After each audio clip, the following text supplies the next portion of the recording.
Fine. Well, hi. Back to the bullpen. For anybody that is interested in student publications, whether that be a yearbook, school newspaper, or website, I am an art teacher, but I've got a lot of background in newspaper and yearbook. And for my staffers in Y Club and those taking yearbook next year, I'm sorry that I've had a little break between these, but I'm not at school. I'm at home and I got a summer job and a lot of softball games to go to, like you, I'm sure. Uh, so I'm going to see if I can do a few here this afternoon as I'm back in school, just to check on my plans mostly. But and then I got a family vacation too, and hopefully I'll do some more of these maybe in July and August as we get closer to the school year. But I want to talk about something that ordinarily might be something that you think, well, I don't know if that's yearbook, that belongs to student council, or that's the cheerleader's job. But when it comes down to it, I think really it's everybody's job. So I want to talk to you about the three C's: um, culture, climate, and community. Okay. Now, wonderful thing would be really there we go. They're up. Wonderful thing would be if all three of these are things that every student is working on. Yeah, you want leaders to deal with this, like members of student council. Yeah, you want leaders to deal with this, pep club or cheer squad and drill squad. That's kind of their job, at least at games and pep rallies. Yeah, you wish that teachers would be dealing with this. And sometimes maybe you think, oh, well, it's just a job of the school psychologist or the social workers, the guidance counselor. Really, it would be awesome if this was everybody's job. It would be great if administrators would be on this. And the best administrators, the true leaders, are invested in this. And if parents and families and whole communities and school boards were on this. But not everybody is even aware that these are things that we need to deal with. And an awful lot of people, legitimately so, they think, well, school's about learning. You're just there to learn. And this is all, softy, gooey psychobabble. And, but tell you what, uh, as journalists, yearbook staffers are supposed to capture the flavor of a given year. Wouldn't it be great if that flavor was good and positive? The other thing that I think fits in with this, and you might see that well, heck, you probably see it with my headline up here, right? Public relations. Um, when I was in high school, kind of had a magnet program in a way. We weren't officially a magnet school, but we just had a stellar student publications program. I was part of the yearbook staff, but there was also newspaper staff. No, sorry, I was part of the newspaper staff. There's also a yearbook staff and a PR, public relations staff. Well, at the time, it was a big 4A school. What PR was doing, instead of secretaries having to do it, was putting together the uh, programs for basketball games and football games and that sort of thing, and helping the district put together their newsletter. I've been having to put together a newsletter for our district for quite a few years now, and dawned on me that maybe I should be using it to help my students to learn about layout and design, same as yearbook. We'll see. But um, out in the real world, not high school or middle school, but in public relations as a professional thing, is partly journalism insofar as you got to be writing copy and telling story, and but it's not necessarily the stuff that's done in the public interest as a public trust or for keeping government in check. It's stuff usually is kind of in-house for companies and corporations and teams, right? It's you presenting your own news. PR is not just for public relations, but maybe for press release. And you see in movies and TV a lot of times press agents or publicists. So the one hand, this is stuff you can learn that can give you a real career or job options in the future, or at least in college. But I want to not talk about it that way. I want to talk about it in terms of culture, climate, and community. I used to be a cheerleading coach and did that for 27 some years, almost as long as I've been a yearbook advisor. And I used to try and talk to my squads and tell them that, your job is to try and help build a sense of identity for the school, for the student body, that you belong to something, you belong to something bigger than yourself, and that you're part of something. That's part of what it means to belong to a community. Uh,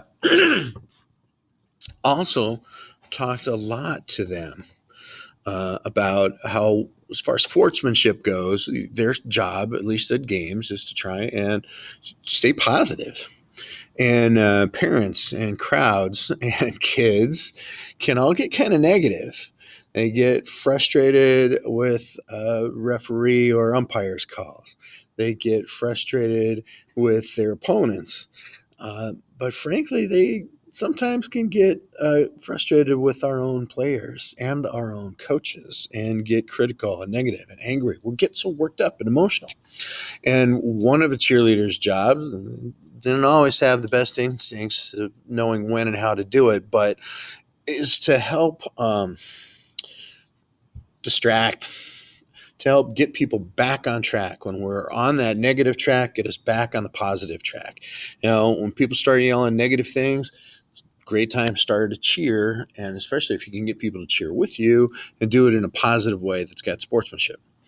That's what's called climate. Okay, positive climate, negative climate. Here's my fast lecture. I wish I had this quote absolutely memorized, but it's in a lot of his writing. Dr. Martin Luther King Jr., also known as MLK, you probably know him for his I Have a Dream speech and as a civil rights leader or maybe as a religious leader. But a great, great concept he's got.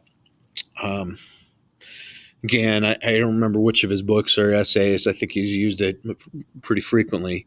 Do you want to be a thermostat or a thermometer? A thermostat sets the temperature, right? A thermometer just reports the temperature. In other words, do you want to just reflect the climate like a thermometer? Everybody else has got negativity and anger or poor sportsmanship, or, and it's harder work, it takes commitment. It may even mean that people give you a hard time, but would you rather be a thermostat that you set the tone, you set the temperature, you help make it a positive place? Okay? Important one. Culture. Belonging. We're all in this together.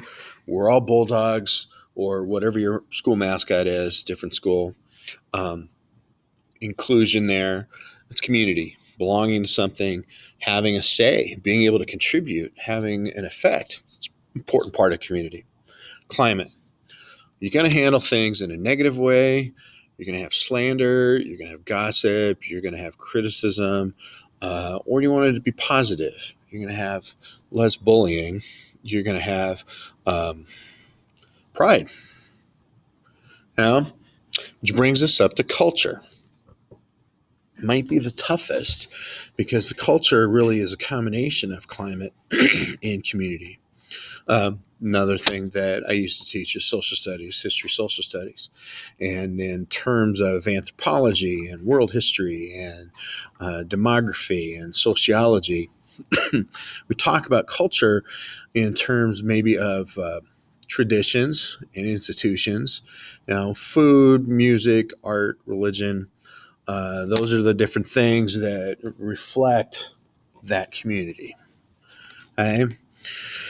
And a lot of schools, um,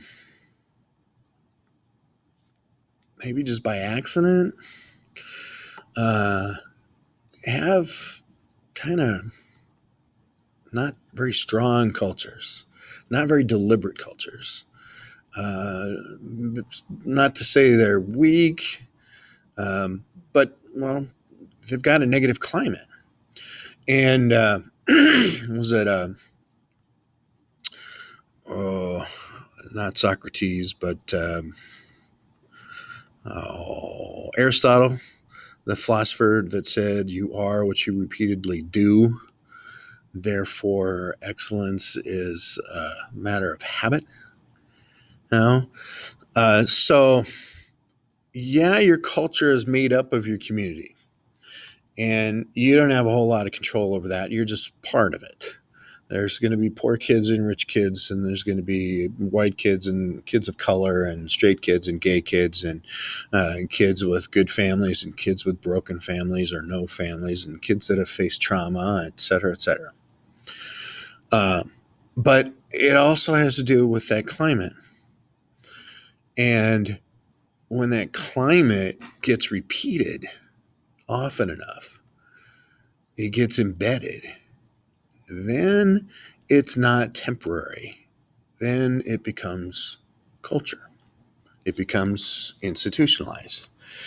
Middle school and high school kids all over the United States, anyway, complain about, "Oh, the school's a prison. They don't let us do anything. They don't let us go anywhere. There's no windows. There's alarms and bells and locks and cameras." And, you know, well, you're not entirely wrong. Like prisons, schools are built to be economical and to deal with kids, big groups of people.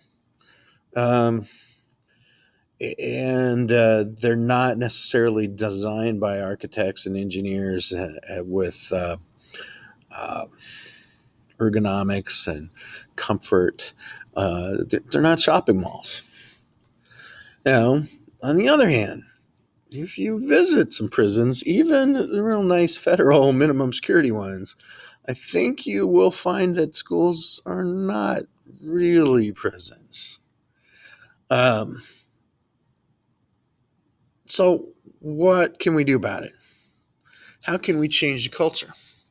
You might say, well, our job as a yearbook is just to record the climate, the culture, and the community, not to influence or affect it. But I'm not entirely sure that's entirely true. And here's some of what I'm thinking. Um, we had kind of an exit survey that a number of our teachers put together at our school this last year. And um, after the survey, kids contributed their ideas. They took a look at all of these ideas and try and see where there are commonalities between the grades. What do all the sixth graders say? What all the seventh graders say? What eighth graders, ninth graders, 10th graders, juniors, and then trying to, okay, so the ones that are showing up the most often. So here's two or three or whatever that show up the most often, and they try to distill those into new questions. And rather than necessarily having a second survey, what they did for the last day of school was they gathered students together into their classes by grade level 6, 7, 8, 9, 10, 11, with teachers, mostly would be their class sponsors. And just for better part, I don't know, half hour to an hour, it wasn't real long, but they wanted to discuss these top concerns that kids had, and they asked them to brainstorm. All right, so how would this look to you? And essentially got kids to come up with some more ideas, only they're doing it together. Well, this is one from a class that are juniors, so you're going to be our seniors next year. They were concerned about the middle schoolers. They didn't feel like they treated each other and treated high schoolers or treated the building in the hallways with as much respect, or that they didn't feel like they cared about them. And they need to learn how to care about other people. Okay. Of course, that's senior perception of middle schoolers. The big one that came back again and again for the juniors that are going to be seniors and the sophomores that are going to be juniors is school pride. And there's a lot of us teachers who have been thinking about that for a long time. And I know that this video is already getting a little bit long. I hope that you're sticking with me because this is good stuff, serious stuff. And if my staff and my yearbook clubbers are not paying attention to it, you don't have time to listen to a 15, 20-minute conversation from an old teacher. I hope that maybe other teachers and advisors out there can be thinking about this a little bit. Yearbooks and school pride. Well, here's kind of a thing with our culture. I've been at this school since the year 2000, so about 21 years. And there are a lot of things that were different than where I taught before, which was a parochial school, Lutheran school out in LA, and the high school that I went to in Arizona where I was growing up. It's small. It's a 1A school. It's a rural community in Iowa. I was at a 4A school, huge. But nobody wears Letterman jackets. And not entirely sure what that's about. It could be that we don't have tons of money.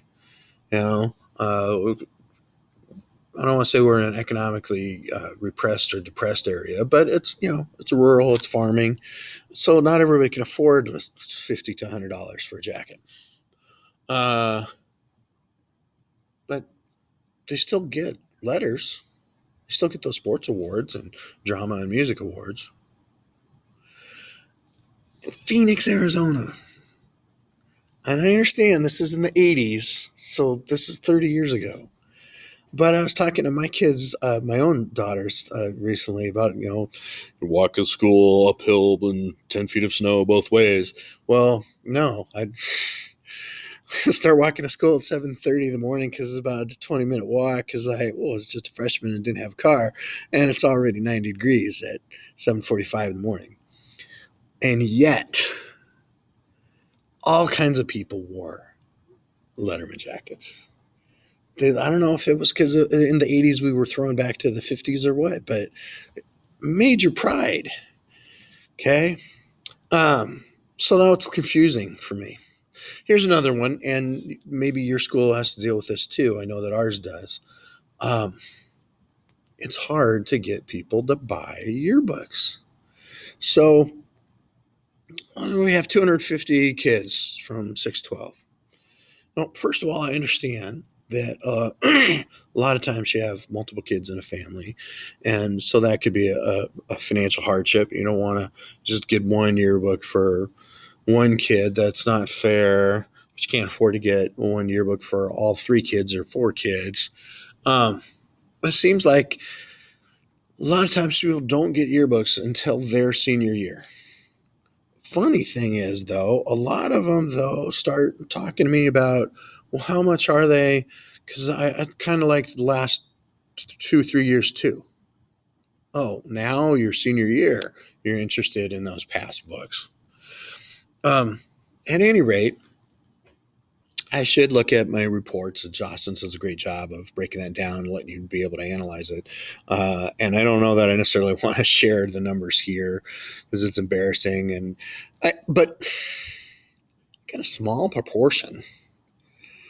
We have a hard time getting people to buy yearbooks. And even in that senior year, we can't sell them to all of them.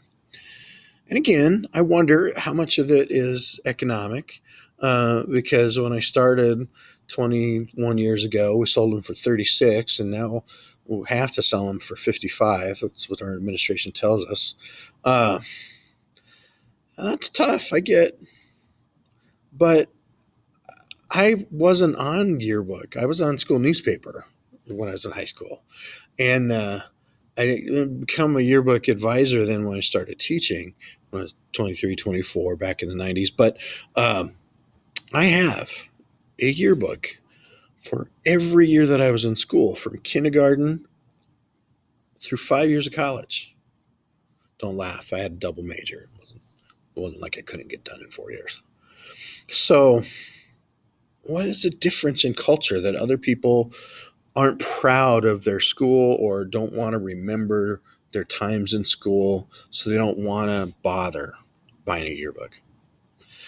So I don't know. I sometimes it's because, oh well, I hated math or I didn't do good in this class or that class, so therefore I'm going to generalize and I think that I didn't get a good education from my whole system. Sometimes there's drama that happens, especially in small towns and communities, and so people take up sides, and I don't like those people, or they don't like me, or whatever. Um, Sometimes maybe it's because our athletic teams struggle. So, we don't want anybody to know that we're from the school that got sixth place instead of first place. I don't know what the reasons are, but I do know that we need to kind of turn it around. And one of the things that kids complain about, these is that I have up here on the screen right now, are things that kids said in our surveys and then in our meetings. Is we kind of have a tendency to, oh, well, you can't expect me to know how to spell. I go to this school. I have this negative self-talk. We kind of run ourselves down, run each other down. It's not smack talk against your crosstown rivals. It's running yourself down. So that's something we need to think about. How can we turn that around?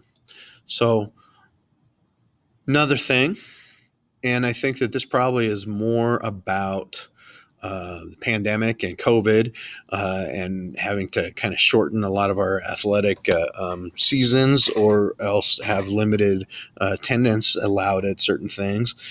But they really want us to bring back Spirit Fridays, where everybody is wearing school colors. Anyway, so remind you again, culture. Culture is when you kind of have a habit or ingrained or make it a systemic thing, what had been climate. Climate is the day to day, right? And community. And everybody should be a part. It shouldn't be the rich kids on one side of the tracks and the poor kids on the other side of the tracks, or go back to what was that book about the socias and the greasers? I don't. But stay gold. But uh, how can you be one community instead of cliques like any school's got? So what do we as yearbook people do? Well, here's one of the things I want us to think about. At least I'd like my staff to think about, but you could think about it too, because many of you advisors, especially at middle size and larger schools, you're not just the advisor of the yearbook, you're the advisor of the school newspaper too. Or maybe you're even like my high school that had a PR staff and a high school and, sorry, PR staff and a yearbook and a newspaper. I think maybe we need to start using some social media. I think it's our new cheerleading coach that's an elementary teacher, and she's involved in our education association. She has been trying to do a lot on Facebook. It could be her, could be our school secretary, because she's pretty good at that kind of thing too. But we're getting more, come out and support our teams during this summer, or congratulations for this team or that team for doing pretty well.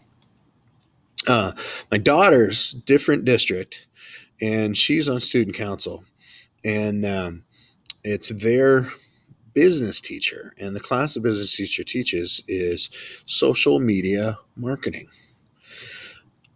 This might be part of fewer and fewer yearbooks being bought because we live in kind of a social media age, and these websites and TikTok and Twitter and Instagram and Facebook and whatever other new ones are, because I know kids aren't necessarily on Facebook, but uh,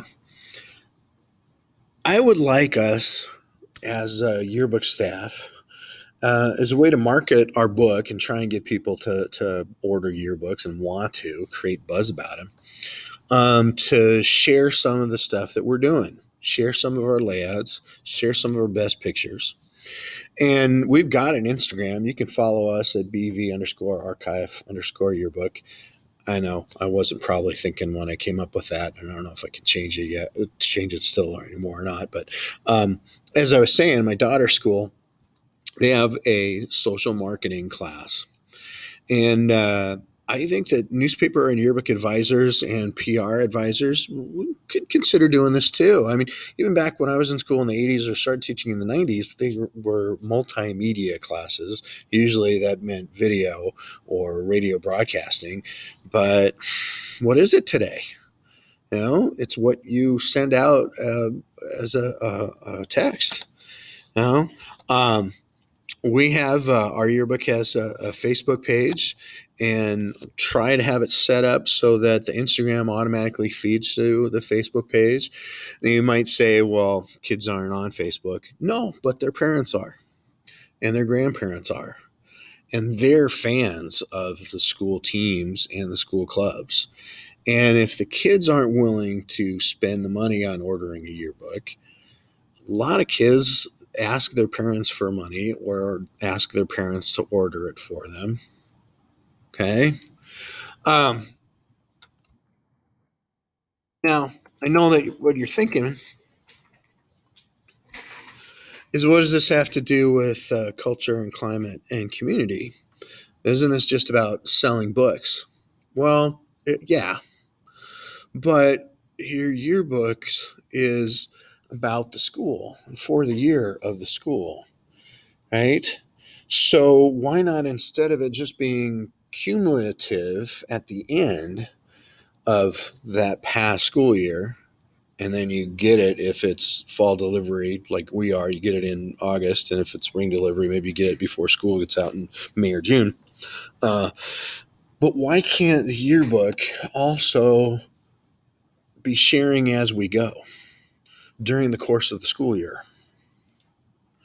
Because not only is that going to create buzz for us and hopefully make people want to buy a yearbook, or make a business person want to buy an ad to support our yearbook, it's also public relations. It shows what kids in your school are doing, and it doesn't have to just be sports. It can be academics. You know, here's where they're dissecting the octopus, or here's where they're doing the egg drop, or here's where they've got the robot cars, or you name it. Um, it's going to help the parents and the alumni and the business people feel like they're part of our community. And hopefully we can encourage people. Hey, student council says this is a blackout day or the whiteout day or Hawaiian day or cowboy day at the game, not just spirit week, not just homecoming week, having those 4 or 5 dress up days, or remember it's Spirit Friday. You know, we can positively influence. You know, let's respect each other. Let's be proud of who we are. It's a great day to be a bulldog. Once a bulldog, always a bulldog. Hey there, Bulldog Nation. Right? Why don't you think about it? So, one of the things I want to do for my staff, and maybe I need to take a look at this. I don't know that I'll necessarily do videos of each of these three for this bullpen series. At least if I do, I won't necessarily include our passwords so that anybody out there can hack us. But go ahead and like us or follow us. But I do think I'll probably do a video at least on. You've heard me talk about this before. Canva is such an easy, fast tool. I understand that what I've shown you with Lucid Press and with Photopea maybe takes a little more practice, a little more time, but we can be making announcements or being encouraging way easy, way fast. We got the T-shirts every time somebody gets sick, with cancer or gets in a car accident. We get the Bulldog Strong and the BV Strong hashtag going. Why don't we do it in a um, proactive way instead of reactive when some tragedy happens? Let's start, you know, spicing things up. It's being the flavor, being the salt and pepper. Let's an idea. And I hope that you'll take it seriously, whether you're in student council or cheerleading or yearbook or newspaper, whether you're a student or an advisor, whether you are at Boyer Valley or somewhere else. Positive um, climate is going to build a positive culture, right? Don't wait for the community to just be positive. You be positive. Be thermostats instead of being thermometers. Talk to you later. Have a great summer. How do I turn this off? I can never remember how to stop it. Oh, there we go. Stop.